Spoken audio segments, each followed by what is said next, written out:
Nous accueillons tout de suite Viviana. Bonsoir. Oui, bonjour. Bonjour Viviana. Voilà, je vous appelle parce que vous avez dit quelque chose qui m'a frappé. C'est quand un prêtre qui a dit en parlant des sacrements qu'il s'agissait de magie. Or, quand Oui, on... ça m'est arrivé à Notre-Dame lorsque j'ai voulu, à la demande pour la maman d'une amie qui voulait un rosaire béni, enfin il voulait qu'elle soit bénie, que je l'achète à Notre-Dame et qu'il soit béni par un prêtre à Notre-Dame. Et donc ce curé l'a fait avec beaucoup de répugnance, c'est le mot, et il m'a dit j'aime pas trop faire ça, pour moi c'est de la magie. Oui, alors tout ça, ça ne m'étonne pas parce que moi, quand j'ai voulu aller en pèlerinage sur le chemin de Compostelle, j'ai cherché à me faire confesser avant de partir, et bien ça a été bien difficile. Ah. Oui, non, mais ça va, si vous voulez, dans le sens de ce qu'on disait tout à l'heure, de ce que je disais tout à l'heure, c'est que l'Église aujourd'hui me semble divisée en deux. C'est-à-dire d'un côté, si vous voulez, les curés, prêtres, évêques, cardinaux, etc., qui ont une foi inébranlable et qui croient en la Vierge, en le Christ, aux anges, etc. Et de l'autre côté, enfin l'autre moitié, qui ne croit absolument rien, qui croit dans une espèce de vague idée philosophique d'un Dieu suprême, machin, qui n'existe que quand on meurt, et ça va pas plus loin, et qui commettent les pires crimes sexuels, pour certains, qui jettent un discrédit phénoménal sur l'Église en ce moment. Oui, Donc je ne suis pas du tout étonné que vous n'ayez pas pu vous confesser, comme j'ai eu beaucoup de mal à faire bénir ce rosaire. Je ne j'ai suis pas réussi, étonné. mais j'ai eu bien du mal. Bon, alors justement, en parlant de la magie, si on pense à la langue des oiseaux, on peut dire l'âme agit. Et c'est comme si les prêtres renonçaient à leur pouvoir spirituel. Ah mais ils ne croient pas en leur pouvoir spirituel. C'est aussi Oui, simple que ça. Ils ne c'est ça. croient pas en leur pouvoir. C'est pour ça que ce curé avait parlé de magie. Oui, oui. Alors que moi je lui demandais simplement quelque chose d'assez basique pour qu'il bénisse comme il bénit un mariage ou comme il bénit, je sais pas, enfin un baptême, etc. Enfin bon, pour moi c'était dans le même ordre d'idées. Et j'étais absolument stupéfait, mais suffoqué, mais en même temps pas vraiment étonné de découvrir ça. Et je crois que ça va aller ça sera de pire en pire. Et lorsque la Vierge parlait à la Salette et récemment donc au Japon, quand elle disait cardinaux contre cardinaux, évêques contre évêques, c'était effectivement ça. Et le père Malaki Martin aussi en parle. Et c'est également dans dans le texte du secret de Fatima que vous avez dans le livre. Alors, justement, en revenant sur les bougies, comment je veux dire, bénies Oui. qu'on doit avoir, ça va être bien difficile. Oui, ça va être bien difficile, mais enfin quand même, vous savez, si vous allez Dieu merci, il y a encore des prêtres qui bénissent des bougies, qui peuvent confesser, etc. Et je crois qu'il suffit simplement de trouver les bons prêtres qui font leur boulot correctement et qui donnent les derniers sacrements, par exemple. Parce que Oui, vous savez, c'est quand même important. Je veux dire, vous savez, moi j'ai rencontré, quand j'ai travaillé pour Enquête sur l'existence des anges gardiens, vous savez que je m'étais fixé comme idée folle de trouver une stigmatisée vivante et de l'interviewer sur les anges gardiens. Et j'en ai trouvé une en règle, si je peux dire, avec le Vatican, blabla, etc. Et qui avait donc non pas un directeur spirituel, mais deux. Et c'était deux jumeaux, des vrais jumeaux. Je ne me souviens plus à quel ordre ils appartenaient, mais en tout cas ils avaient des tenues bleu ciel, hein, avec la petite carte de visite blanche. Et ils étaient donc prêtres euh, à l'hôpital de Montréal, au grand hôpital de Montréal, où effectivement ils donnaient particulièrement les derniers sacrements aux gens qui mouraient, etc., qui mouraient de cancer, ou d'accident, ou des choses comme ça, et qui vivaient, vous savez, des choses quand même extrêmement difficiles. Et c'est grâce à leur foi phénoménale intérieure qu'ils pouvaient justement non seulement aider la personne qui était en train de mourir, mais également sa famille. Alors vous imaginez un curé qui n'a pas la foi, qui fait ça en semblant, mais tout le monde le sent, et oui. tout le monde le voit. Et c'est pour Oui. ça que les églises sont vides aujourd'hui. bien sûr. Les gens iraient volontiers à la messe si simplement ils avaient en face d'eux un curé qui a la foi et qui le montre. Oui, Qui le oui. montre. Moi, j'ai vu, un jour j'étais dans une messe, je voyais bien que le curé n'avait qu'une seule envie, c'est de finir la messe et de se tailler, quoi. Et d'ailleurs, dès que la messe est finie, je l'ai vu se précipiter, il s'est changé, et après, il est reparti en civil sans même un seul signe distinctif de sa nature de curé. C'était assez amusant. On le sent, les gens le sentent quand ils ont Bien affaire sûr à... qu'on le sent. bien sûr. Donc c'est pour ça, et la plupart des églises sont vides aujourd'hui. Voilà, alors justement, à propos de bénédiction, est-ce que nous-mêmes, on ne peut pas bénir un objet? Alors, écoutez, ça, alors, justement, il me semble qu'il y a une réglementation, il y a une réglementation très claire dans le droit canon. Je ne sais plus, je crois que c'est un prêtre qui m'a parlé de ça. Allô? Oui, ça a coupé, alors Ça peut-être a un coupé, problème mais de téléphone. je continue. On a le droit je crois qu'un père, un papa, a le droit de bénir son fils lorsqu'il n'y a pas de curé aux alentours ou sur une île déserte ou sur un bateau. Enfin, je sais plus. Enfin, il y a un contexte extrêmement précis là-dessus. Quant à savoir si on peut bénir, bah, je crois que si on a la foi, euh, je crois que c'est une question de foi. Euh, donc bah, chacun est libre. Bon, c'est vrai qu'un curé qui a été comment dire, consacré comme il se doit par une cérémonie extrêmement précise a peut-être plus, je n'en sais rien, peut-être plus de force ou de puissance.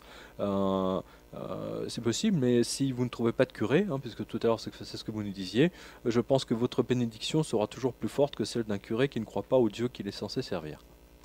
Encore une fois, des propos du père Malachi Martin.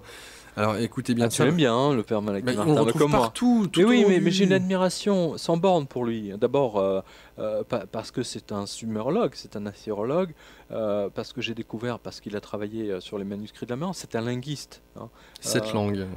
Je partage, j'ai 5 langues, et donc c'est vrai que quand on a la tête un peu en millefeuille comme ça, qui permet de maîtriser plusieurs langues, c'est vrai que ça permet une compréhension. Et j'ai été touché par la volonté du père Malachi Martin de dire le secret de Fatima, mais en même temps de respecter son vœu de secret et de donner toutes les parties comment dire, du secret de Fatima, sauf une, comme s'il avait laissé une sorte de, vous savez, le petit pousset en laissant des cailloux et qui permettait à quelqu'un, enfin en l'occurrence qui faisait une enquête comme je l'ai faite, de trouver en fait toutes les parties manquantes. Et c'est ce qu'il a fait, et c'est pour ça que j'en parle autant, parce que je le remercie. On va accueillir Julien, mais juste auparavant, donc cette citation du père Malachi Malachi Martin. Martin. Le Vatican a construit cet observatoire dans l'Arizona à cause du contenu d'un secret. Court silence. Parlant du futur proche. Cela concerne les étoiles et les données astronomiques. Est-ce que je me suis fait comprendre? Ouais. Trop fort. Ah oui, oui, et ça c'était vraiment c'est un interview qui a duré 3 heures, hein, parce que l'émission qu'il avait faite avec Art Bell, ça a eu des conséquences absolument phénoménales. Et c'est dans une série de questions-réponses justement avec les auditeurs, et c'est en écoutant l'interview de 3 heures jusqu'au bout où je suis tombé sur cette pépite, parce que c'est quelqu'un qui demandait si justement ce serait une comète ou quelque chose, et c'est là où il a donné cette information. Et c'est incroyable parce que ça recoupe à nouveau. C'est-à-dire que lui-même, en fait, il a donné tellement d'informations qu'il suffisait de les rassembler pour avoir le tableau final. Et cette phrase de Jean-Paul II, le message de Fatima est un appel à la conversion, alertant l'humanité en lui demandant d'ignorer le dragon qui a fait tomber de sa queue un tiers des étoiles du ciel sur Terre. C'est quand même fort de la part de Jean-Paul II de prendre cette phrase tirée de l'Apocalypse de Saint Jean. Oui, tout à fait, et surtout qu'il l'a fait en fait lors de la messe de consécration de la petite Jacinta, et de Francesco. Hein. C'est une messe pour 2 enfants pour, leur béatification. Et il a utilisé ça, et c'est absolument curieux.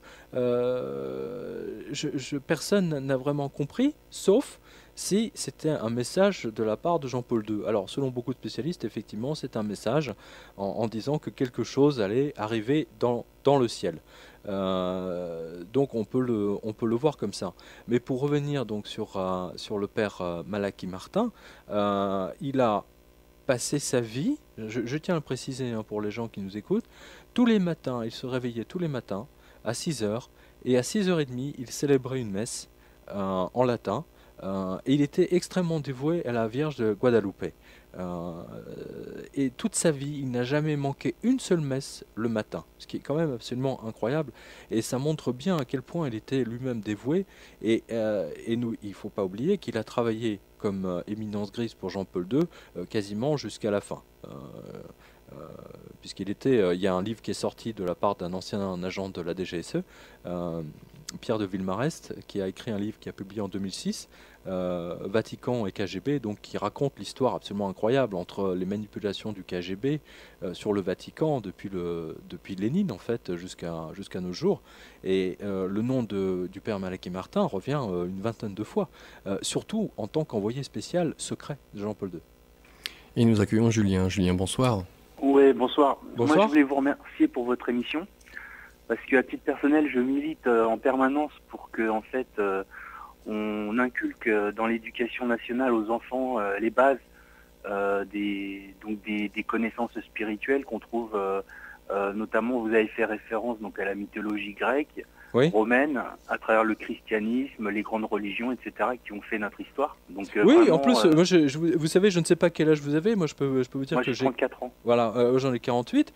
Et donc, quand j'étais en 6e, on a eu droit effectivement à un cours extrêmement précis de tous les dieux grecs, etc. D'ailleurs, j'ai fait du grec et du latin, comme toute cette c'est génération-là. super, ça, c'est... Oui, mais vous savez que notre génération avait l'obligation de faire du grec et du latin. Oui, mais il paraît que mai 68 n'a pas fait son travail de transmission. Ah non, mai 68 a plutôt détruit. Hein, Voilà, la détruit. Voilà. on a vu ce que ça a donné beaucoup plus tard, mais pas qu'en France, hein, c'est partout. Hein. Vous savez, vous verriez le système éducatif américain, Oui, mais vous c'est seriez mondial. effrayé.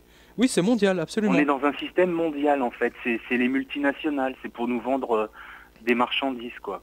Je voulais juste rebondir donc, en vous disant que moi, personnellement, la foi m'est tombée dessus comme une casserole me serait tombée sur la tête. Donc, plutôt un pot de fleurs, hein, parce qu'une casserole... Ou un pot de fleurs, enfin... mais disons que ça nous tombe dessus... soudain. De façon soudaine, et c'est un bouleversement qui est vraiment radical. Oui. Et ensuite, je voulais vous demander, vous poser une question. Donc moi, j'invite tout le monde à travailler les questions spirituelles, mais la vraie connaissance, donc en partie donc la Bible, Mais est-ce que vous pouvez nous dire ce que vous faites, par exemple? Quelle est votre profession? Je suis chômeur. Oui, mais avant vous faisiez quelque chose. Avant, j'étais assureur. Voilà, donc vous étiez dans l'assurance, même si vous n'avez pas de travail, donc et vous avez un jour vous avez la foi, vous êtes tombé dessus. Vous pouvez nous dire comment? Quand j'ai perdu mon entreprise. Quand vous avez perdu votre entreprise et vous avez découvert la foi à ce moment-là? Ouais. Et vous pouvez nous dire en plus, ou c'est comment? C'est un rêve, c'est quelque chose, une vision? Non, Qu'est-ce je qui suis s'est tombé passé? sur un livre dans une librairie, un auteur que j'avais jamais lu. C'était Saint-Augustin. Oui. Et ça m'a réconcilié avec l'histoire. Parce qu'avant, j'étais opposé au christianisme, parce que pour moi, c'était le contraire de toute l'antiquité gréco-romaine, où pour moi, c'était synonyme de liberté, etc. Donc vous avez lu les Confessions de Saint-Augustin, c'est ça? Voilà. Et ça m'a réconcilié avec l'histoire, en fait. Et depuis ce temps-là, je me suis dit que jamais je pourrais rien lire d'aussi bien écrit que Saint-Augustin. Et quand j'ai lu la Bible, bah, je me suis dit, bah, c'est encore mieux écrit que Saint-Augustin, etc. Et après... je l'ai travaillé pendant plus d'1 an, parce qu'en fait, il faut que ça mûrisse à l'intérieur. Donc, parce qu'en fait, la morale, comme l'enseigne Aristote, c'est pas quelque chose de naturel, c'est une pratique. Et donc, en fait, il faut l'intérioriser. Et pour l'intérioriser, ça met du temps et c'est un vrai travail sur soi-même. Et moi, j'ai mis 1 an, 2 ans pour que ce soit vraiment implanté en moi. Et quand on a vraiment la foi, on a l'impression, enfin, on a la conviction que Jésus-Christ, il vit dans notre cœur. Et c'est pour ça que les catholiques, ils prennent l'hostie. Parce que comme l'hostie, c'est le corps et le sang du Christ, quand on ingère l'hostie, après, on peut plus transiger avec sa foi, on peut pas mentir à Dieu. Donc une fois qu'on l'a ingéré, je veux dire, c'est un engagement spirituel, quoi. D'accord. On peut Alors, pas- et votre question, alors, c'était quoi? Alors moi, ma question, c'est par rapport au pape.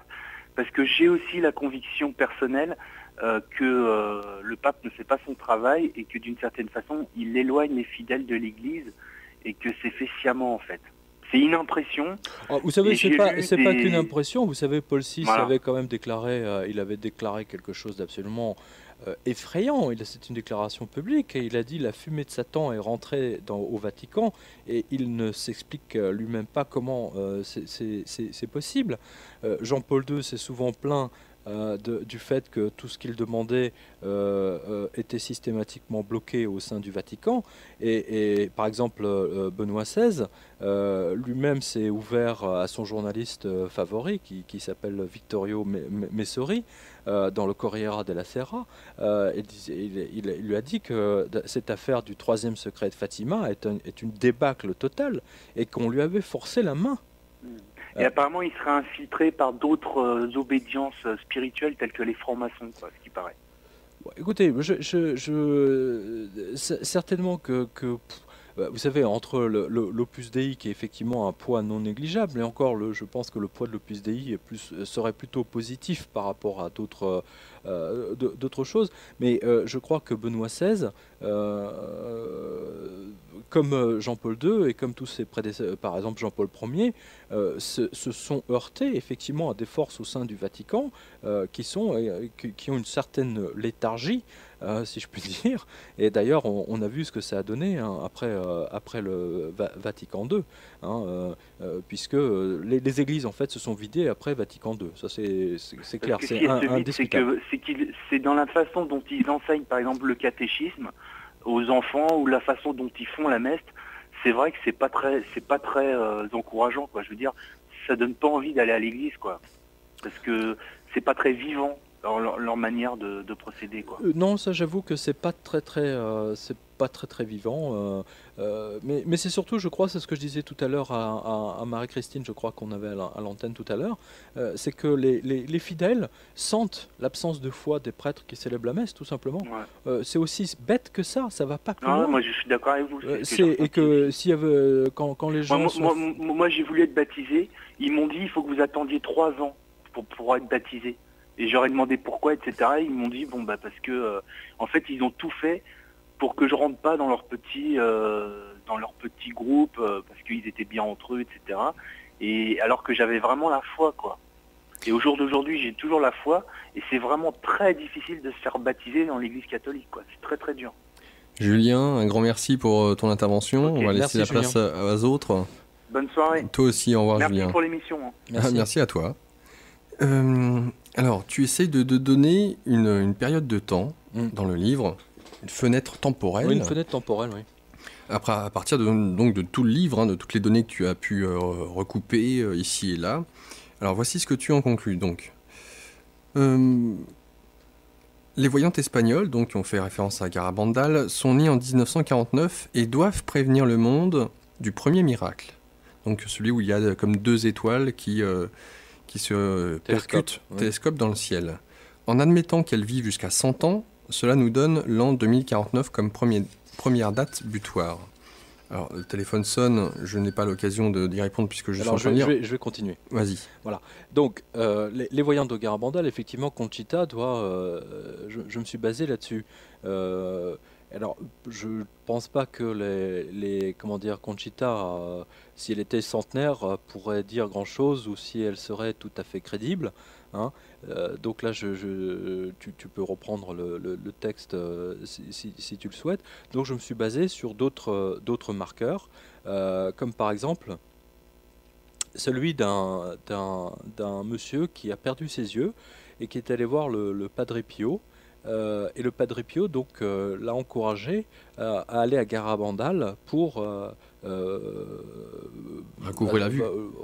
Non, pas pour recouvrir la vue, mais pour avoir une bénédiction de la Vierge. Et ce monsieur y est allé.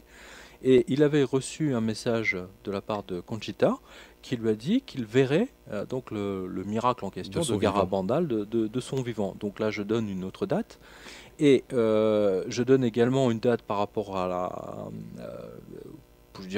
la date centenaire, si je peux dire, de Benoît XVI.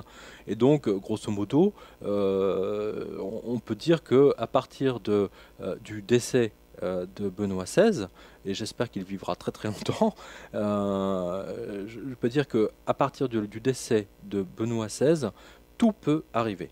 Et donc là, on aura une fenêtre d'une dizaine d'années, pas plus. Alors on va accueillir Annie d'ici quelques secondes, mais je finis donc. Alors pour reprendre cet Américain, cet aveugle qui s'était rendu à Garabandal, où il a reçu ce message de la Vierge, où il verrait ce fameux miracle de son vivant. Aujourd'hui, en 2008, il a 73 ans. Donc en admettant qu'il vive jusqu'à 100 ans, cela nous mène en 2035. Autre étape, la Vierge avait confirmé en Espagne qu'il ne restait plus que 3 papes, faisant directement référence à la liste de Saint-Malachie. C'est donc une validation officielle, si on peut dire. Les 3 papes en question sont tous morts et Benoît XVI est né en 1927. Qu'il aille jusqu'à ses 100 ans, admettons, et nous obtenons 2027. Donc à chaque fois, on rétrograde. Oui. Alors 2 possibilités que tu nous donnes. Possibilité A, il importe quand même d'enlever 10 ans à 2027, car grabataire, on ne voit pas très bien comment Benoît XVI pourrait agir. Bah oui, en plus il serait pas crédible, je veux dire, on voit ce que ça a donné avec Jean-Paul II quand il était terrassé par sa maladie d'Alzheimer, je veux dire, c'était absolument épouvantable, parce que tout le monde, dans les émissions de télévision que j'ai pu voir, tout le monde se moquait de lui d'une manière absolument détestable, j'ai trouvé ça vraiment détestable, alors qu'il continuait à faire son travail, mais il ne pouvait pas du tout s'exprimer, mais on voit bien qu'à partir du moment où un pape ou quelqu'un un poste extrême aussi important que celui-là, s'il ne peut pas s'exprimer, s'il est terrassé par la maladie, il n'est plus crédible, c'est clair. Donc tu retires 10 ans au fait que Benoît XVI n'arrive pas forcément à ses 100 ans, donc ça nous donne 2017, année anniversaire de l'apparition de Fatima. D'ailleurs. Exactement, 2017 c'est l'année anniversaire et c'est très curieux d'ailleurs. On s'approche donc de l'année 2012 donnée par les Mayas, les maîtres du calendrier, de la précession et des mouvements célestes. Possibilité B. Le 111e pape meurt en 2010 et un nouveau est élu. Même s'il prend le nom de Donald Ier, le monde entier, par référence à Saint-Malachie, sa fameuse liste, le surnomma Pierre II. Là, il n'y aura plus de débat, 111e ou 112e pape, ça c'est clair. Celui-ci sera l'absolu dernier de la liste, avant que Rome, une éventualité que je ne peux même pas concevoir, dis-tu, ne soit rayée de la carte à cause du cataclysme annoncé par la Vierge et Saint-Malachie. Donc... Et par l'Apocalypse de Jean. La fenêtre de temps, pour toi, serait entre 2017 et 2025. 2017-2025, enfin la première année dépendant effectivement de la longévité de Benoît XVI, c'est clair. Et nous accueillons Annie. Bonsoir Annie. Bonsoir Annie. Bonsoir. Bonsoir tous deux. Merci d'abord des émissions d'ici et maintenant, que j'écoute depuis 1 an et demi. J'ai découvert. On n'entend pas ça partout. C'est moi que Ah non, je peux vous dire que c'est politiquement incorrect. Vous savez que je suis interdit d'antenne parce que mes livres sont politiquement incorrects par les temps qui courent. Attendez, je vous entends mal. Je vous disais que je suis interdit d'antenne, si je puis dire, sur les radios, Radio France, oui, etc. Je m'en doute. Parce que mes livres sont politiquement incorrects. Vous vous rendez compte, je parle des apparitions de la Vierge. Le bon poste parce que je vous entends pas très bien. Une seconde. Allez-y, éteignez votre poste, éteignez Annie. Votre poste. Annie est partie éteindre sa radio et elle va revenir d'ici quelques secondes. À propos de ce... Bon, j'ai entendu... La première fois, il y a bien 30 ans que j'ai entendu parler des prophéties de Malachie, de ce qui nous arriverait. Une médium m'a dit la Terre va basculer de 90 degrés. On devait être enlevé par des soucoupes volantes, ceux qui ne résisteront au cataclysme. Bon, ça m'a semblé fou. Et puis j'ai mis ça au fond de ma poche. Et puis je m'aperçois que par petites bribes, il y a quand même quelque chose qui se prépare, quoi. Et puis je lis, là j'ai un petit texte, c'est pour un machin de prière. On parle de la Salette, on parle de Fatima. On dit le pape VI en 1963 avait confié dans les milieux diplomatiques un extrait très alarmant du 3e secret de Fatima. Oui, c'est ce qu'on a lu tout à l'heure, c'est dans le texte de Neues Europa. Ce texte fut reproduit par plusieurs journaux et Monseigneur l'évêque de Leiria Fatima nous l'accrédita comme étant un fidèle mais pas le reflet de ce qui était enfermé au Vatican. Alors on dit Paris brûlé, Marseille englouti, enfin la guerre Ça, c'est la générale salette. épouvantable, etc. Enfin, c'est donc... et ce qui m'étonne, c'est que ce soit dans un petit livre acheté dans une librairie catho. Vous voyez, Et comment s'appelle ce livre, hein? c'est des prières à dire tous les jours. Oui, je vois, pendant c'est les X années. éditions Résiac, non? C'est soit les éditions Résiac, soit un autre éditeur, je crois, parce qu'il y a très peu d'éditeurs qui font ce genre de livre. C'est l'éditeur, c'est Lefebvre, je sais pas, mais j'ai eu ça à la procure. Oui, oui, oui. Ça m'étonne encore parce qu'ils aient mis ça. Parce qu'il nie tout. Bah là, je vous invite à lire mon livre, hein, Notre-Dame de oui, l'Apocalypse. j'ai bien envie de le lire. Parce que là, croyez-moi. vous verrez qu'on va beaucoup plus loin que Neues Europa, hein, parce que le rédacteur en chef de Neues Europa s'était procuré un texte, mais qui était modifié pour aider Jean XXIII dans ses négociations avec Nikita Khrouchtchev. C'était pour faire peur à tous les diplomates d'une guerre nucléaire, mais c'est ce qui a expliqué pourquoi les Occidentaux sont revenus sur leurs prétentions vis-à-vis des Russes, quoi. C'est une très très jolie manipulation de la part des services secrets. Mais malheureusement, le troisième secret de Fatima, tel que je le donne dans le livre, va beaucoup plus loin que ça. Et malheureusement, c'est pas un texte très réjouissant. Oui, mais de toute façon, la politique de Rome, c'est de camoufler tout. Les manuscrits de la mer morte ont disparu dans la bibliothèque secrète, de plus en plus secrète. Un tas d'autres choses aussi. Alors, et puis je trouve que quand vous posez une question à un prêtre, il ne sait pas vous répondre. Il nie tout. Il vous empêche. Moi, j'ai subi le catholicisme dans la pire forme, c'est-à-dire le jansénisme. Je suis plus toute jeune, et ça alors c'est une belle hérésie aussi. Vous savez qu'il y a un livre qui vous ferait très plaisir, c'est Le mensonge universel, hein. Ça je vous le recommande. Oui, l'histoire de la... Alors ce qui est extraordinaire maintenant, alors il y en a qui font machine arrière, oh non, le jansénisme c'est une erreur, on s'est trompé, etc. En attendant, les dégâts, ils sont là. Bon, et puis après, vous leur dites quelque chose, moi j'ai parlé, vous avez sans doute lu les livres du Père Brune. Oui, lequel? Oh, j'ai lu tout, j'ai lu 1 et 2, Les morts nous parlent. J'ai lu d'autres aussi qui sont très bien. L'homme doit-il être sauvé pour que l'homme devienne Dieu? C'est très bien, c'est remarquable. Mais j'ai été ahurie quand j'ai lu ces livres, parce que je me dis, mais il doit être en bisbille avec Rome, c'est pas possible. Tout ce que j'ai lu depuis 30 ans était mentionné dans le tome 1.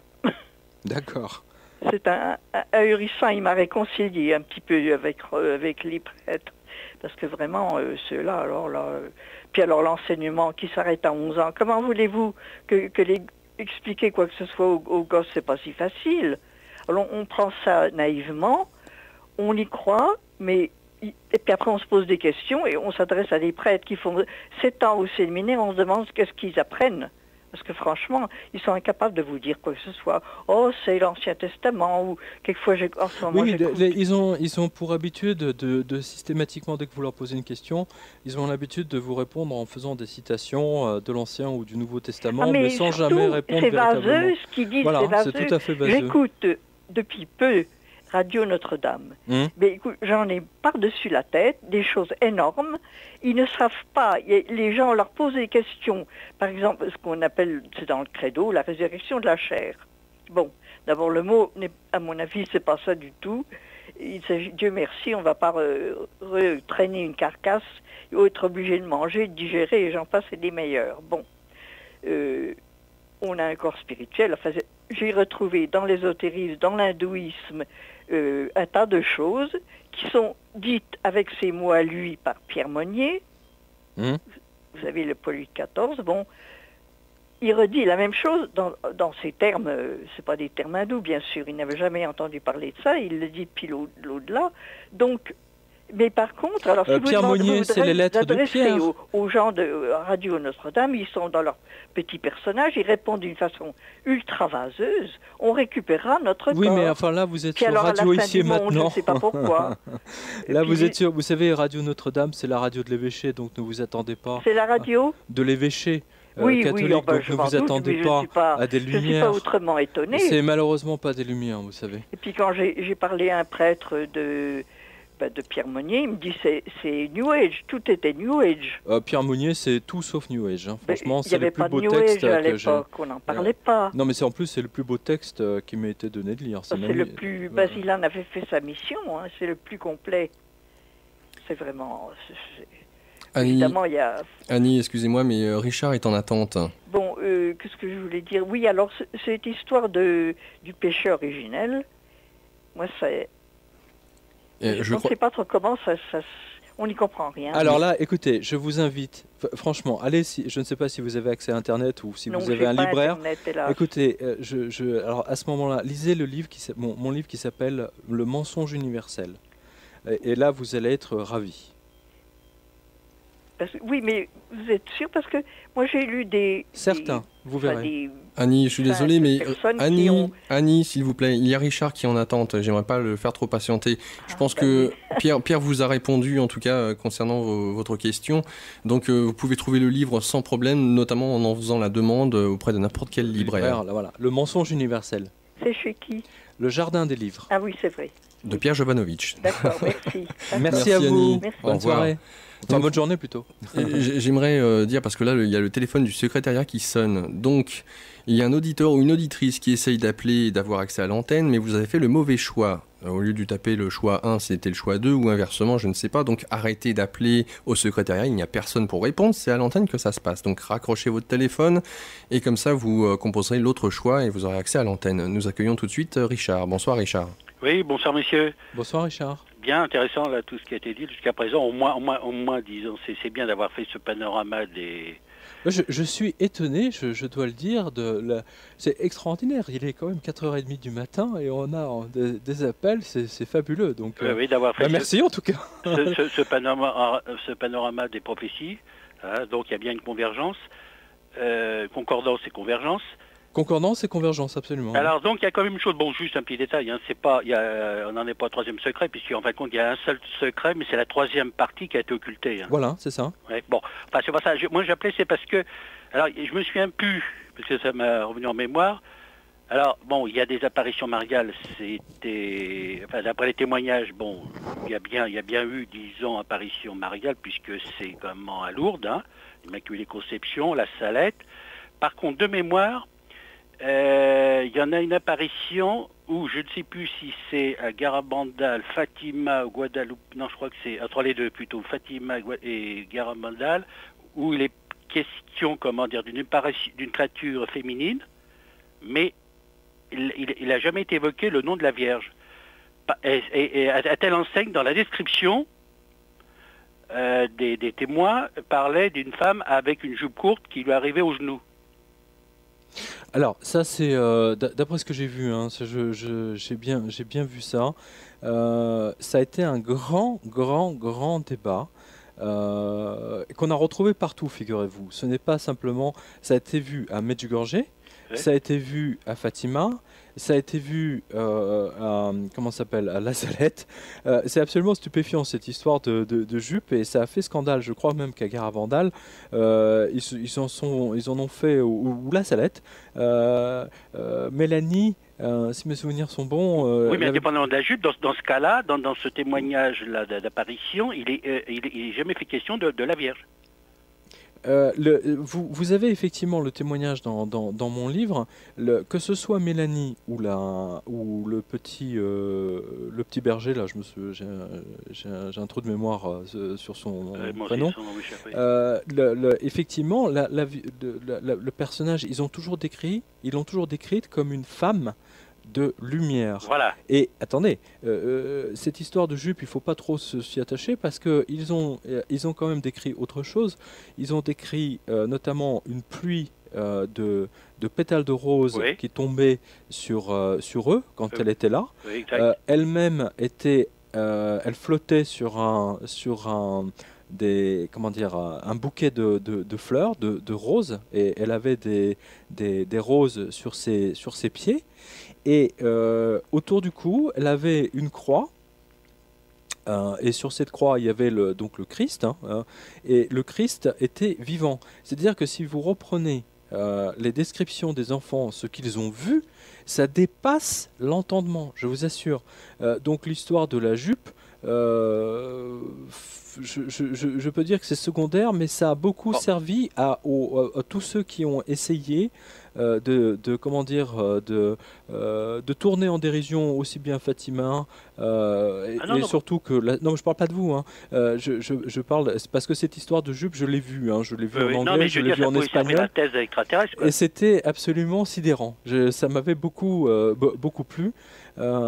Et je n'ai jamais compris d'ailleurs pourquoi ça prouve bien, si vous voulez, que les curés qui s'occupent de tout ça ont quand même de sérieux problèmes sexuels, parce que se tartiner 4 pages sur la longueur de la jupe de la Vierge, franchement, ils ont rien d'autre à faire. Bon, ça méritait d'être rappelé, hein, parce que c'est quand même mystérieux. Bon, par contre, comment dire, dans votre... parce que dater, c'est très difficile, hein, puisque, théoriquement, on n'est pas censé savoir l'heure, comme il dit. Oui, je sais, c'est dans Matthieu. Par contre, j'ai écouté votre longue interview là. Par contre, dans la balise temporelle. Je dis bien, j'essaye. Hein. J'espère qu'une seule chose, c'est me tromper totalement. Non, c'est tout à fait légitime. Mais il y a un point de repère. Vous savez, je le dis dans le livre. Hein, oui. Non, mais il y a un point de repère aussi, quand même. Je ne sais pas si vous l'avez évoqué, mais moi, dans la prophétie des papes, quand on parle du pape de la moitié du signe. Il y a un pape, c'est de la moitié du signe. Et d'après les interprétations, d'après les exégètes, donc ça serait le pape qui apparaîtrait parmi ces 111 et qui annoncerait, comment dire son nom. C'est pas dans Malachie, ça? Si. C'est lequel? À mon avis, Richard, tu fais référence à Jean-Paul Ier, dont le motto était des médiatés lunaires. Jean-Paul Ier, c'est la moitié de la lune de mémoire. Oui, la moitié, absolument, c'est ça. Il y a un pape qui est bien avant, Jean-Paul Ier, puis bien avant d'autres papes. C'est la moitié du signe. Et les gens sont extrapolés, étant donné qu'il y a 111 papes, donc la durée pour la première moitié, ça donne temps. Ils ont extrapolé, donc ils arrivent à une date de 2033. Moi, je vous cache pas, si vous voulez, que je me suis pas du tout basé sur... Non, mais c'était aussi un repère temporel, c'est tout. Oui, je me suis pas du tout basé, si vous voulez, sur Malachie. Je me suis basé sur Malachie, mais uniquement... de la moitié du signe, justement, qui a été interprété comme ça. C'est intéressant, je vous donne ça comme... Mais je me base pas sur les interprétations, je me base simplement sur le nombre de papes. Point. Oui, c'est le seul repère. La moitié du nombre. Et comme là, il arrive à la moitié du signe, donc de toute la prophétie, donc on sait que le temps écoulé, donc toujours est-il que 2033, effectivement, ça colle, effectivement, ce que je donne. Voilà, c'est ça. Clair. Par contre, il y a quand même une chose aussi, parce qu'il y a aussi des... moi, je reviens toujours là, vous ne l'avez pas évoqué, parce que tout le monde un petit peu l'a décrié, ou ne comprend pas, ou tout ça. C'est pour montrer qu'il est aussi là en phase avec votre, la prophétie de Malachie, c'est comment Nostradamus. Oui. Alors, Nostradamus, il dit pas mal de choses. Alors, c'est assez amusant, je ne sais pas si vous connaissez Serge Le Hutin, non? Serge Hutin? Non. C'est un grand décrypteur de Nostradamus, mais il s'est complètement planté. Alors, je prends par exemple la Centauri 2, en 88. Vous savez qu'est-ce qu'il est dit? Non, dites-nous. Le pénultième du surnom de prophète prendra Diane pour son jour et repos, loin vaguera par frénétique tête en délivrant un grand peuple d'impôts. Alors d'impôts, c'est IMPOS, point. Voilà, le pénultième de surnom de prophète. Moi aussi, alors lui, Hutin qui était un décrypteur, il écrit Henri II et Diane de Poitiers. Mais pas du tout, moi quand on lit ça, là c'est ma version que je vous donne. Le pénultième, donc l'avant-dernier, du surnom de prophète, tous les papes, vous l'avez évoqué, il n'y en a aucun que le nom de Pierre. Ils ont tous un surnom en fin de compte.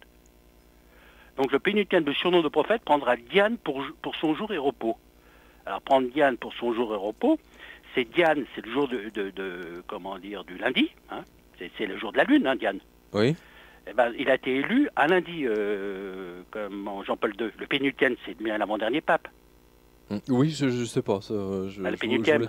C'est la première fois que j'entends ce mot d'ailleurs. Ça veut dire avant-dernier. Oui, non, mais je l'apprends. Bon, alors voilà, donc c'est bien codé. En tant que pape, l'avant-dernier prendra Diane. Donc Jean-Paul II a été élu un lundi. Alors jour et repos. Alors repos, il n'est pas mort le lundi, comme je le pensais, mais comme il va être canonisé, vous savez on le... Comment dire, on rehausse son tombeau et puis on le met à un autre endroit. Alors oui, on va voir. Ça, oui. Et loin vaguera par Frédéric tête. Regardez ce grand pape qui a voyagé toujours avec la prestance et puis sa foi affichée, hein, en délivrant un grand peuple d'impôts. Et d'impôts, c'est pas au point de vue fiscal, c'est d'imposition. Donc c'est le pape de l'Est qui a foutu en l'air le régime communiste. Qui était le grand peuple d'impôts, c'est la Pologne. Ouais, mais alors là, excuse-moi Richard, mais tu parles de Nostradamus, c'est tous les quatrains versets de Nostradamus. Je peux finir, Richard, merci. Pardon. Je disais que donc tout ce qui a trait à Nostradamus, on peut extrapoler. Oui, il y a plein de versets qui ont été extrapolés en disant c'est pour telle époque, telle période. Donc, non. Comme c'est pas une émission sur Nostradamus, donc je ne vais pas, parce qu'il y a tellement de choses à repréciser, mais le pénultième de son prophète, hein, et il n'y a aucun pape qui a eu le nom de Pierre, et donc ils ont tous un nom d'adoption. Le pénultième l'avant-dernier. Donc il se trompe pas, c'est pas autre chose. Bon, prendre la Diane pour jouer. Regardez, il a été élu un lundi. Hein. Alors, par contre. Et je vais vous demander de faire court, Richard, parce qu'il y a Philippe qui est en attente. Oui. Bon, alors il parle aussi. Enfin bon, je vais pas redire le pape qui a été empoisonné, là, Jean-Paul Ier. Hein, donc là, il en parle aussi. Hein, c'est la centurie 10, 92. Alors par contre, il y a quand même un phénomène aussi qui doit, enfin dans cette précipitation d'événements, il y a quand même, et je terminerai. Comment dire, cette prophétie sur le grand monarque. Oui, ça. Bon. Alors ça, on m'en parle régulièrement, mais alors je ne veux surtout pas me lancer là-dedans. Oui. Alors simplement, je terminerai. Franchement, ouais, vous savez, moi, 2 secondes. Richard, permettez-moi, mais je vous assure, Nostradamus, on peut lui, enfin, c'est trop vaste. Et trop et là franchement on n'est pas du tout sur Nostradamus. Non, mais c'est pour montrer l'approche peut être faite de différentes manières. Oui, on entend bien Richard, mais là c'est de l'extrapolation parce qu'encore une fois Nostradamus. Non, juste attends, je termine. Oui, rapidement. Puis c'est tout, puis après je me retire, hein, c'est tout. Alors donc il parle donc effectivement du grand monarque qui arrivera et puis qui apportera toute cette lumière. Alors je le dis simplement, c'est quatre vers. Par l'univers sera fait un monarque. Qu'en paix et vie ne sera longue. Lors se perdra la piscature barque sera régie au plus... Alors à ce moment-là, se perdra la barque de Saint-Pierre et sera régie au plus grand détriment. Donc il y a bien effectivement ces phénomènes apocalyptiques qui arrivent. Mais avant, il y a le grand monarque qui effectivement... doit se manifester. Voilà, c'est tout. Un autre père historique. C'est très gentil en tout cas. Merci beaucoup, Richard. Allez, et ça, c'était la Centurien 414. Voilà. C'est gentil Richard. En tout cas. Bonne soirée. Allez, bonne soirée. Hein. Merci, au revoir. Je retire pour ne pas embêter l'auditeur. Merci. Merci, c'est gentil. Et nous accueillons Philippe. Philippe, bonsoir. Oui, bonne nuit à tous. Bonne nuit. Écoutez, je vous ai écouté en partie. Oui. Pas la totalité. Tout d'abord, je pensais que Jean-Paul II avait déjà révélé la troisième partie du secret de Fatima. Justement, non.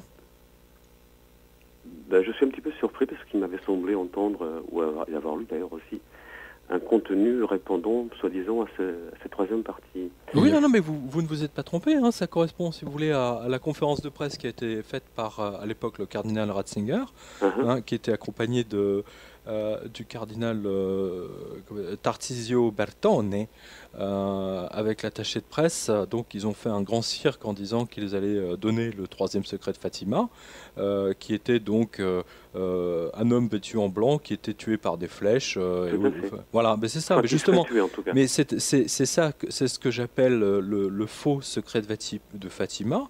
Qui a été fait pour désamorcer cette bombe qui menaçait d'exploser maintenant depuis 60 ans et que les gens réclamaient depuis 1960. Et ce qui explique pourquoi le secret de Fatima n'a jamais été révélé en temps et en heure. Et de toute façon, ce qu'ils ont donné, d'ailleurs votre question tombe à point, puisque justement c'est quelque chose qu'on n'a pas du tout abordé, c'est cette conférence de presse dans laquelle ils ont donné ce soi-disant troisième secret de Fatima. Alors je ne sais pas si Laurent tu peux lire un petit bout hein, là où il est attaqué, où le pape est attaqué par des Apaches, qu'on rigole un petit peu. Mais je vais revenir tout de suite après, hein, juste pour dire à toutes les personnes qui nous écoutent, qui nous prennent en cours de route, qu'elles peuvent télécharger donc les 3 premiers chapitres sur le Jardin des Livres FR ou jovanovic.com. Et je vais répondre à votre question, Philippe, hein, tout de suite après, après que Laurent nous ait lu. Alors, le soi-disant secret de Fatima qui a été donné par le cardinal Ratzinger et qui a fait rigoler tous les spécialistes. Je l'ai découvert après parce que dans ce texte, il n'y a rien d'abord de ce que Jean 23 a lu et surtout de ce que Lucia en a dit et publié hein, avant 1960. N'oubliez pas qu'elle a reçu, c'est en 1960 qu'elle a reçu l'interdiction de s'adresser à quiconque sans la permission du Vatican. Avant, elle pouvait parler à qui elle voulait. Non, pas tout à fait. Quand même, elle était... Sœur Lucia était... non, mais je sais, croyez-moi, j'ai suffisamment travaillé, mais elle a reçu l'interdiction de parler en 1960. Ah, elle était, ça c'est clair, mais elle pouvait parler à tous les visiteurs, les prêtres, etc., qui venaient la voir au Carmel. Elle avait le droit de parler avec eux, alors qu'après 1960, même son confesseur avait interdiction de la voir. Je ne sais pas si vous réalisez, c'est quand même 2 poids, 2 mesures. Et notamment le cardinal Ratzinger qui, peu de temps avant, la traite d'affabulatrice en parlant de Lucia. Hein, c'est quand même assez incroyable. Alors vas-y donc ce qui est révélé... Alors juste excuse-moi Laurent, à la mort de sœur Lucia, qu'a fait le Ratzinger, hein, il a envoyé une équipe immédiatement à Coimbra pour mettre des scellés sur la porte. Hein, pour fouiller toute la cellule. L'information a été révélée par le Corriere della Sera et c'est ça qui a déclenché toute la campagne de presse qui est menée en ce moment en Italie, hein, qui accuse Benoît XVI et surtout Tarcisio Bertone d'être les plus grands menteurs de la Terre. Vas-y Laurent. Alors, après les 2 parties que j'ai exposées, ça c'est sœur Lucia qui est censée parler. C'est ça, ce qu'on va vous lire, c'est censé être le secret de Fatima. Après les 2 parties que j'ai déjà exposées, nous avons vu sur le côté gauche de Notre-Dame, un peu plus en hauteur, un ange avec une épée de feu dans la main gauche. Elle scintillait et émettait des flammes qui, semblait-il, devaient incendier le monde, mais elle s'éteignait au contact de la splendeur qui émanait de la main droite de Notre-Dame en direction de lui. L'ange, indiquant la terre avec sa main droite, dit d'une voix forte « Pénitence, pénitence, pénitence !» Et nous vîmes dans une lumière immense qui est Dieu, quelque chose de semblable à la manière dont se voient les personnages dans un miroir quand elles passent devant, un évêque vêtu de blanc. Nous avons eu le pressentiment que c'était le Saint-Père. Nous avons vu divers autres évêques, prêtres, religieux et religieuses monter sur une montagne escarpée, au sommet de laquelle il y avait une grande croix en tronc brut, comme s'ils étaient en chêne-liège avec leurs écorces. Avant d'y arriver, le Saint-Père traversa une grande ville à moitié en ruine et, à moitié tremblant, d'un pas vacillant, affligé de souffrance et de peine, il priait pour les âmes des cadavres qu'il trouvait sur son chemin. Parvenu au sommet de la montagne, prosterné à genoux au pied de la grande croix, il fut tué par un groupe de soldats qui tirèrent plusieurs coups avec une arme à feu et des flèches. De la même manière, moururent les uns après les autres les évêques, les prêtres, les religieux et les religieuses, et divers laïcs, hommes et femmes de catégories sociales différentes. Sous les 2 bras de la croix, il y avait 2 anges, chacun avec un vase de cristal à la main, dans lequel ils recueillaient le sang des martyrs, et avec lequel ils irriguaient les âmes qui s'approchaient de Dieu. Voilà, donc ça c'est le secret qui a été donné officiellement par le Vatican, que vous trouvez sur le site du Vatican d'ailleurs, et qui ne correspond en rien à ceux dont avait parlé Lucia, notamment dans ses mémoires qui ont été publiés dans les années 50, tout de suite au début des années 50. Elle a été extrêmement claire. Elle avait déclaré à plusieurs reprises il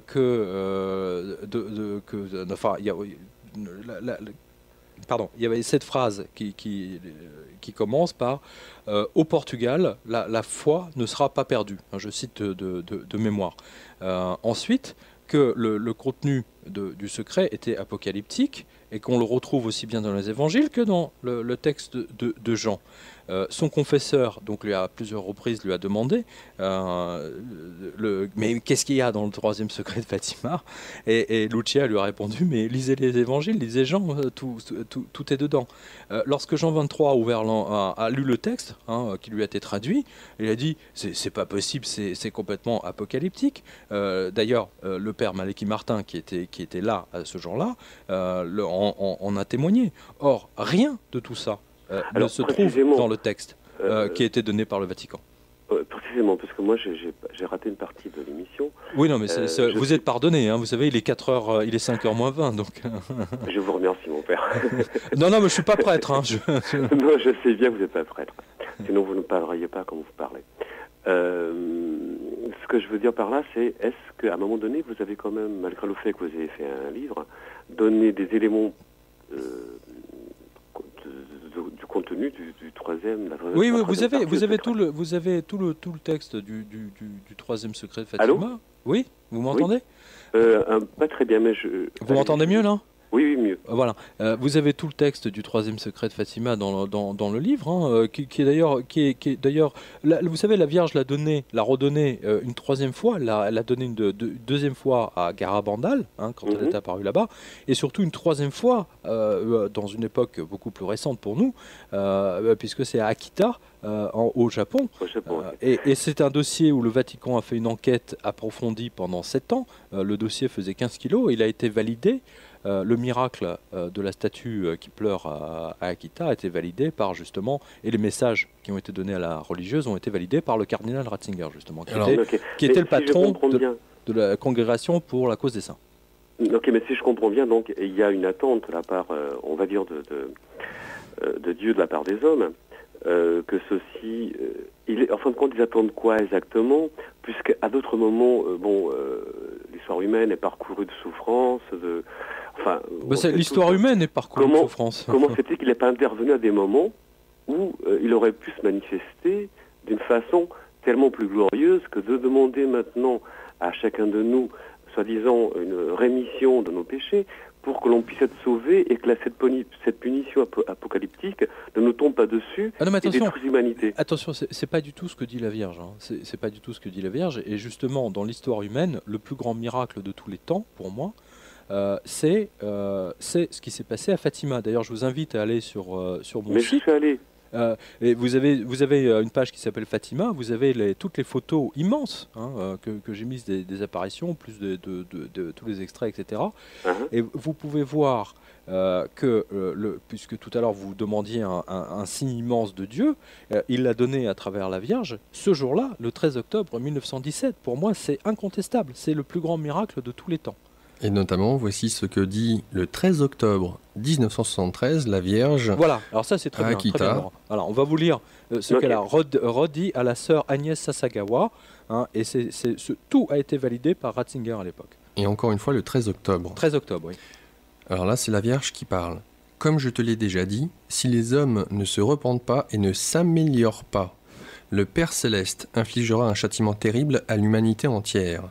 Ce sera alors un châtiment plus grave que le déluge tel qu'il n'y en a jamais eu auparavant. Un feu tombera du ciel et anéantira une grande partie de l'humanité, les bons comme les méchants, n'épargnant ni les prêtres ni les fidèles. Les survivants se trouveront dans une telle désolation qu'ils envieront les morts. Les seules armes qui resteront alors seront le rosaire et le signe laissé par mon fils.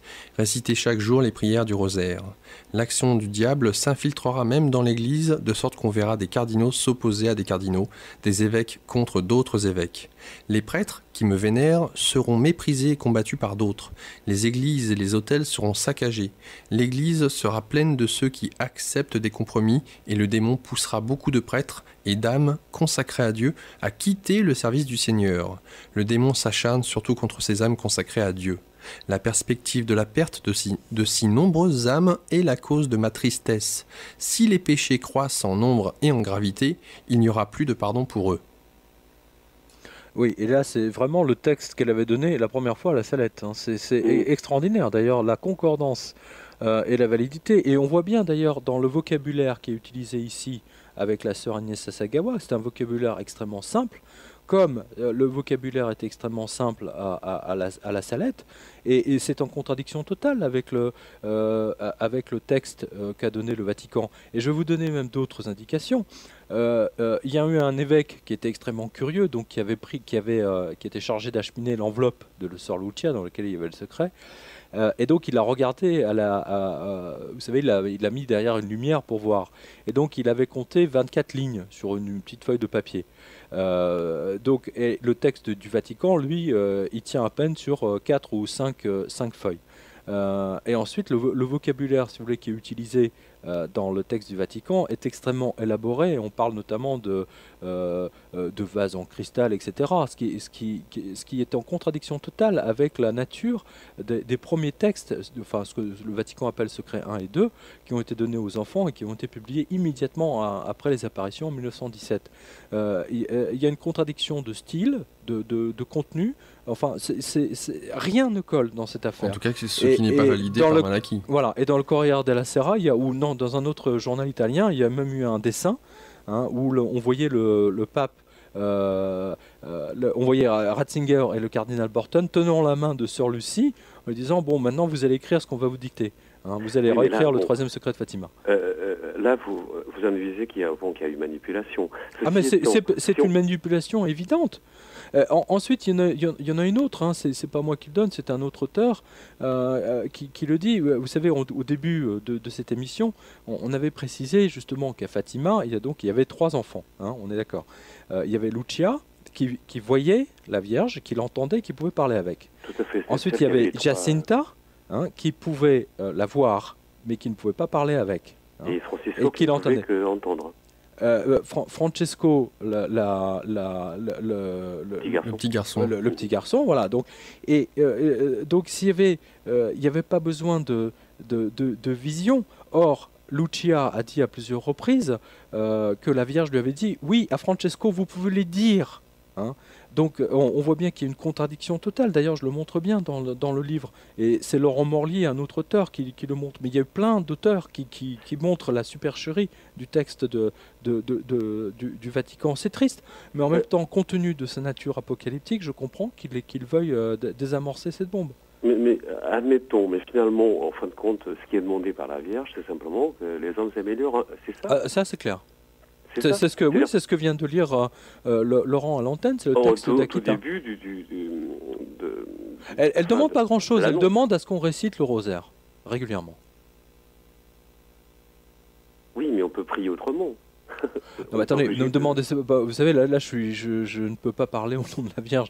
Moi, je vous dis simplement, c'est qu'elle demande à ce qu'on récite le rosaire régulièrement et qu'on aille à la messe, point. Elle demande pas plus. Et en tout cas, ça, c'est notamment pour ce qui est du rosaire, c'est selon ce que dit la Vierge à Akita au Japon, à la sœur Sasakawa, en disant qu'une fois qu'il y aura eu ce fameux cataclysme, comme le déluge de Noé n'en a jamais connu, pire. Restera à ce moment-là le rosaire et le signe qu'a donné son fils Jésus aux êtres humains pour pouvoir continuer, entre guillemets, à vivre. Mais en tout cas, de toute façon, quoi qu'il en soit, le père Malachy Martin, qui lui était là au moment où a été ouvert l'enveloppe du troisième secret, n'a pas arrêté de dire, lors notamment des différentes interviews que tu mentionnes dans ce livre, à différentes reprises, notamment à l'émission Coast to Coast avec Art Bell, il a plein d'indices. Alors, il le dit pas ouvertement, il n'a pas de ce qu'il en dit, il n'a pas le pouvoir pour le faire, mais il en laisse plein. Et ça n'arrête pas. Et justement, c'est grâce à lui, entre autres, que j'ai pu reconstituer. Mais il y a également Jean-Paul II a beaucoup aidé, parce que dans son interview à la Voix des croyants allemande, il a parlé effectivement, il a redonné exactement le même contenu que le père Malachy Martin. Le Malachy Martin a quasiment tout donné, sauf une chose, les 3 jours de ténèbres. Donc c'est curieux. Donc il suffit simplement de remettre les 3 jours de ténèbres et c'est en partie j'ai pu vraiment reconstituer le texte. Effectivement, c'est exactement ce que dit Malachy. C'est un texte extrêmement simple, froid, c'est du factuel, du pur factuel. Voilà ce qui va se passer, point par point, boum. Et je peux vous dire que c'est pas glorieux. Enfin, ce qui va se passer, c'est effectivement, il n'y a pas, d'après le texte que vous avez lu, amendement Alors, ça va se passer en plusieurs temps. Le premier, en tout cas de ce qu'a donné la Vierge à Garabandal, le premier point, c'est qu'il y aura un signe dans le ciel. Ce signe, ça sera comme 2 étoiles qui entrent en collision. Ce sera une action de Dieu qui sera visible par tous et du monde entier. Selon certains spécialistes, donc là encore une fois, parenthèse, de Garabandal, la date pourrait être, sans aucune garantie de ta part, Pierre, celle du 10 avril 2009. Curieusement, elle colle à l'année de la mise en service du nouveau télescope de l'Observatoire du Vatican, qui lui est censé être opérationnel en janvier. Absolument, parce qu'à nouveau, si vous voulez, ce qui est extraordinaire dans cette affaire, c'est que ce signe dans le ciel qui doit apparaître colle parfaitement à la mise en service de cet observatoire géant du Vatican, qui au même moment vend tous ses biens parce qu'il n'a plus d'argent. Quand même extraordinaire. Donc, suite à ce premier signe, comme 2 étoiles qui entrent en collision, il y a un deuxième point. Et voilà ce que dit ce point, encore une fois donné par la Vierge à Garabandal. Ensuite, un miracle sera accompli par le Christ un jeudi soir, 1 an après l'avertissement précédent. Donc ces fameux comme 2 étoiles qui entrent en collision. Une date... 2010. Oui, c'est ce qu'on dit, ça mais sous-entendrait. Moi, c'est ce que disent les spécialistes, c'est pas moi qui Donc dis. une date éventuelle à avancer donc, sont garanties par certains spécialistes très pressés, et celle du 13, encore une fois, mai 2010 à Garabandal. Il restera même une trace de ce miracle. Et enfin, 3e point, qui est donné par la Vierge, puis le châtiment qui aura lieu en fonction de la réponse de l'humanité au miracle précédent. Donc, c'est pas une certitude qu'il y aurait effectivement cette, entre guillemets, apocalypse, en tout cas tel qu'il est décrit par ce grand déluge. Mais en tout cas, il y a une réponse qui doit être donnée par l'humanité, pourrait-on dire, sur le fait qu'il puisse y avoir ou pas un Dieu et qu'on se retourne vers la foi, vers le fait qu'il y ait un divin et que la vie doit être... Et à nouveau, le père Malachi Martin a été très précis sur ce point-là, c'est que ça concerne toute l'humanité, ça ne concerne pas que les chrétiens. Quelle que soit la religion. Pardon ? Quelle que soit la religion. Ah oui, non, il a dit que ça concerne la planète entière, toutes les religions, tous les peuples, toutes les langues. C'est vraiment mondial. Il a été très très clair à ce sujet. Voilà. Mais vous savez, ça me rappelle, enfin je sais plus trouver la source, mais il me semble bien qu'à un moment donné, dans l'Église catholique, on avait dit que l'humanité ne pourrait être sauvée que si tout le monde était chrétien. Et ça rejoint un petit peu cette idée-là qui me fait moi un peu non, peur, c'est pas l'idée de ce que dit la Vierge. Je vois mal d'ailleurs. Pour ma part, je peux difficilement considérer les bouddhistes ou les musulmans qu'il faille les rejeter simplement parce qu'ils ne sont pas catholiques. Je trouve ça absolument méprisant et tout à fait. Mais c'est vrai que c'était la grande idée des prêtres pardon, qui partaient, vous savez, en Afrique, un peu partout, tout à fait, c'était pour convertir le monde entier au christianisme. Ça, c'est clair que ils étaient persuadés que le salut du monde, mais vous savez, il suffit de regarder les pays chrétiens pour voir ce que ça donne aujourd'hui. Donc franchement, je vois pas très bien. Voilà. Merci en tout cas pour votre question et pour votre intervention. Merci, bonne continuation, je vous écoute. Merci Philippe, au revoir. Au revoir.